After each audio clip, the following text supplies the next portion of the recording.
Welcome to the Fear and Greed Afternoon Report for Tuesday, the 22nd of February 2022. I'm Sean Aylmer.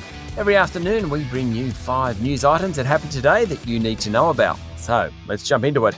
Story number 1. Russian President Vladimir Putin directed his military to enter rebel-held regions in Ukraine's Donbas border area for what he called peacekeeping operations. The move, which undermines diplomatic initiatives to prevent all-out war along the Russian-Ukraine border, was immediately condemned around the world. Prime Minister Scott Morrison warned Mr. Putin to withdraw troops or risk a violent and bloody confrontation. While he hoped a violent confrontation with terrible human consequences could be avoided, Mr. Morrison said threats of violence being used to seek to advantage a nation's position over others was not acceptable. Financial markets responded immediately to the news. Oil prices jumped to a 7-year high. The price of gold pushed beyond $1,900 an ounce, and the US dollar appreciated. This is a story that's changing every hour. We'll have more on it tomorrow morning. Story number 2 is all about the local share market. The news out of Russia triggered an immediate sell-off with the S&P ASX 200 closing down 1%, though it was much lower in early afternoon trading before paring back some of the losses. The bourse closed at 7,161 points. Technology and consumer discretionary stocks led the sell-off, while energy and consumer staple stocks did best. Commonwealth Bank fell 2%, leading the banks lower. Wesfarmers fell 3.7%, and South32 dropped 3.2%. Coles Group jumped more than 3% after outlining a better-than-expected profit, while oil and gas groups Woodside and Santos both jumped along with higher energy prices. Gold digger Newcrest was up 2.3% and CSL outperformed, rising almost 1.5%.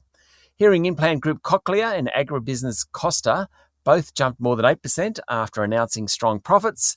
Medical device group Nanosonics fell 13%. It was the worst performer on the bourse after it said it had ended its US distribution arrangements with GE. Lithium explorer Liontown Resources fell more than 10%, as did Tyro Payments, which provides EFTPOS machines for retailers. And buy now, pay later group Zipco continued its dreadful run recently, falling nearly 10%. That's 83% since its peak last February. Story number 3. Australia will dispatch fleets of high-tech drones, helicopters, planes and snow vehicles to Antarctica, pushing back against aggressive Chinese and Russian expansion across the southern ice continent. Prime Minister Scott Morrison unveiled the strategy today to help bolster Australia's 42% claim over Antarctica and protect against foreign moves to undermine the Antarctic Treaty. Story number 4 is all about political fortunes. The latest Reserve Political Monitor polling published in The Age shows support for the federal coalition down a touch to 33%, and Prime Minister Scott Morrison's disapproval rating rising to 56% from 50% a month ago. But he does remain the preferred PM, with 39% support compared to 30% for Labor's Anthony Albanese. And story number 5 is an update from something we talked about earlier in the week.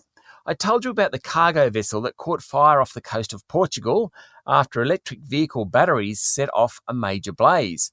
Well, Bloomberg is reporting that the ship was carrying about 4,000 Volkswagen vehicles and could cost the automaker $155 million. It gets worse.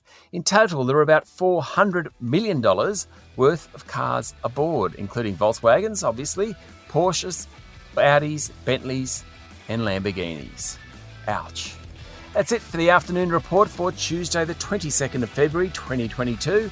Don't forget to hit follow on the podcast and find Fear and Greed on LinkedIn, Twitter and Facebook. Join Michael Thompson and I tomorrow morning for Wednesday Fast 5 by Fear and Greed.